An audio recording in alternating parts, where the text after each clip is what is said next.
বিশ্বে সর্বাধিক অস্ত্র আমদানিকারী ৫টি দেশ। বর্তমান বৈশ্বিক রাজনীতিতে সামরিক শক্তি প্রদর্শন এবং প্রতিরক্ষা সক্ষমতা বৃদ্ধি অনেক দেশের কৌশলগত অগ্রাধিকার হিসেবে বিবেচিত হচ্ছে।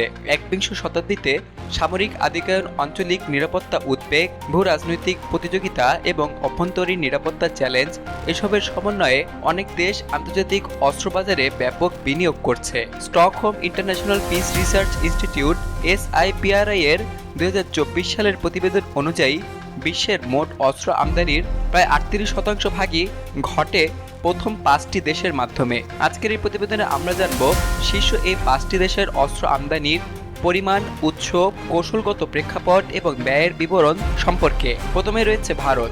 ভারত বিশ্বের বৃহত্তম অস্ত্র আমদানিকারক দেশ। ২০১৯ সাল থেকে ২০২৩ সাল পর্যন্ত বিশ্বের মোট অস্ত্র আমদানির 11% ভারত একাই করেছে। সূত্র SIPRI 2024। ২০২৩ সালে ভারতের প্রতিরক্ষা বাজেট ছিল প্রায় ৭৩ বিলিয়ন মার্কিন ডলার, যার একটি বড় অংশ ব্যয় হয়েছে অস্ত্র এবং সামরিক সরঞ্জাম আমদানিতে।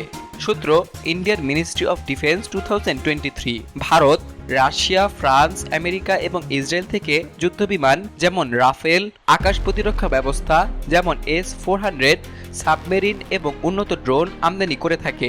এর প্রধান কারণ হচ্ছে পাকিস্তান এবং চীনের সঙ্গে সীমান্ত বিরোধ, কাশ্মীর এবং উত্তর পূর্বাঞ্চলের অভ্যন্তরীণ নিরাপত্তা চ্যালেঞ্জ এবং মেক ইন ইন্ডিয়া নীতির মাধ্যমে স্থানীয় উৎপাদনের পাশাপাশি প্রযুক্তি স্থানান্তরের কৌশল। দ্বিতীয় অবস্থানে রয়েছে সৌদি আরব। সৌদি আরব বিশ্বের দ্বিতীয় বৃহত্তম অস্ত্র আমদানিকারী দেশ, যার আমদানির হার ছিল ২০১৯ থেকে ২০২৩ সময়কালে বিশ্ব অস্ত্র আমদানির প্রায় ৯.৬%। সূত্র SIPRI 2024। ২০২৩ সালে সৌদি আরব প্রতিরক্ষা খাতে ব্যয় করেছিল প্রায় ৮৭ বিলিয়ন মার্কিন ডলার। সূত্র ISS মিলিটারি ব্যালেন্স 2024।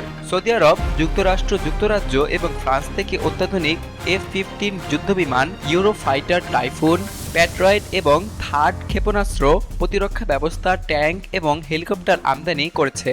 এর প্রধান কারণ হচ্ছে ইয়েমেন যুদ্ধ, ইরানের সঙ্গে রাজনৈতিক এবং সামরিক প্রতিদ্বন্দ্বিতা, রাজতান্ত্রিক নিরাপত্তা নিশ্চিতকরণ এবং অভ্যন্তরীণ স্থিতিশীলতা বজায় রাখা। কাতার সাম্প্রতিক বছরগুলোতে বিশ্বে অন্যতম দ্রুত বর্ধনশীল অস্ত্র আমদানিকারী দেশ হয়ে উঠেছে। ২০১৯ থেকে ২০২৩ সময়কালে মধ্যপ্রাচ্যের অস্ত্র আমদানিতে কাতারের অংশ ছিল প্রায় ৬%। সূত্র SIPRI 2024। ২০২৩ সালে কাতারের সামরিক ব্যয় ছিল ১৫ বিলিয়ন মার্কিন ডলার। সূত্র গ্লোবাল ফায়ার পাওয়ার 2024। কাতার যুক্তরাষ্ট্রের F-15 QA, ফ্রান্সের রাফেল, জার্মানির লিওপোর্ড 2A7 ট্যাঙ্ক এবং ইতালি থেকে অস্ত্র কিনেছে। এর মূল কারণ হচ্ছে আঞ্চলিক দ্বন্দ্ব এবং ২০১৭ সালের উপসাগরীয় অবরোধ পরবর্তী আত্মরক্ষার প্রয়াস। ২০২২ সালে ফিফা বিশ্বকাপকে কেন্দ্র করে নিরাপত্তা অবকাঠামো গড়ে তোলা, আঞ্চলিক কৌশলগত অবস্থান এবং রাজনৈতিক গুরুত্ব বৃদ্ধি পাওয়া। চতুর্থ অবস্থানে রয়েছে অস্ট্রেলিয়া। অস্ট্রেলিয়া বিশ্বের চতুর্থ বৃহত্তম অস্ত্র আমদানিকারক দেশ। ২০২৩ সালে দেশটির অস্ত্র আমদানির হার ছিল বিশ্ব অস্ত্র আমদানির প্রায় ৫.২%। সূত্র SIPRI 2024। ২০২৩ সালে অস্ট্রেলিয়ার সামরিক বাজেট ছিল ৩৯ বিলিয়ন মার্কিন ডলার, যার বড় অংশ AUKUS নিরাপত্তা চুক্তির আওতায় খরচ হয়েছে। সূত্র Australian department of defence 2024। Australia মূলত যুক্তরাষ্ট্র থেকে F-35 যুদ্ধবিমান, ভারী অস্ত্র, সাবমেরিন প্রযুক্তি এবং ড্রোন সিস্টেম আমদানি করেছে। সম্প্রতি তারা পারমাণবিক সাবমেরিন তৈরির জন্য যুক্তরাজ্য এবং যুক্তরাষ্ট্রের সঙ্গে AUKUS চুক্তি করেছে।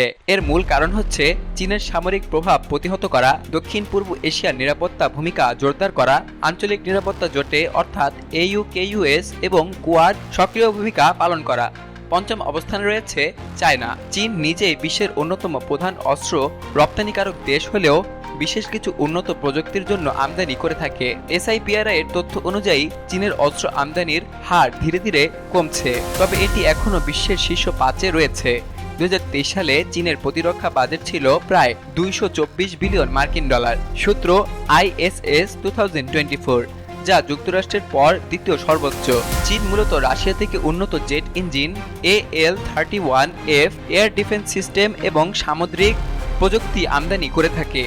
এর মূল কারণ হচ্ছে নিজস্ব প্রতিরক্ষা শিল্প উন্নয়নে নির্দিষ্ট প্রযুক্তি ঘাটতি পূরণ, প্রযুক্তিগত সহযোগিতা এবং রিভার্স ইঞ্জিনিয়ারিং প্রক্রিয়া সামরিক আধুনিকায়ন এবং বৈশ্বিক প্রভাব বিস্তার করা। বিশ্বে অস্ত্র আমদানির গতি প্রকৃতি কেবল সামরিক শক্তির প্রতিফলন নয়, বরং ভৌগোলিক নিরাপত্তা, কৌশলগত অংশীদারিত্ব এবং প্রযুক্তিগত নির্ভরতাও ইঙ্গিত দেয়। ভারত এবং সৌদি আরবের মতো দেশগুলো কৌশলগত নিরাপত্তার জন্য ব্যাপকভাবে অস্ত্র আমদানি করছে। অন্যদিকে চীন এবং অস্ট্রেলিয়া নিজেদের সামরিক অবস্থানকে আরও দৃঢ় করতে প্রযুক্তিগত আধুনিকায়নের দিকে মনোযোগী। বিশ্ব রাজনীতির গতিপথ এবং নিরাপত্তা উদ্বেগের প্রেক্ষিতে আগামী বছরগুলোতে এই অস্ত্র আমদানির ধারা আরও তীব্র হতে পারে, বিশেষ করে যদি বিশ্বব্যাপী উত্তেজনা আরও বৃদ্ধি পায়।